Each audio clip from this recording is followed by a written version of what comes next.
নমস্কার দর্শক, আমার নাম তারকেশ্বর শ্রীজীব গোস্বামী। আজকে আপনাকে দেখাবো যেই সমস্ত জাতক জাতিকা ঈশ্বরের প্রতি অগাধ বিশ্বাস এবং বয়স বাড়তে বাড়তে এদের কিন্তু ঈশ্বরের সান্নিধ্যে কিন্তু আসেন। তো আসুন, কোন রেখা দেখা দিলে এই রকম জাতক জাতিকা হয়ে থাকে। বৃহস্পতি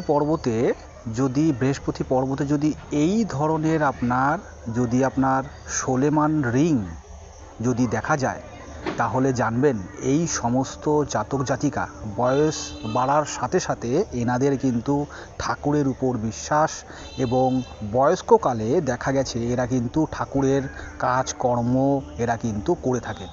আর এরা কিন্তু প্রচুর আশাবাদী এবং বিশ্বাসবাদী কিন্তু হয়ে থাকে। নমস্কার, কেমন লাগলো ভিডিওটি অবশ্যই জানাবেন।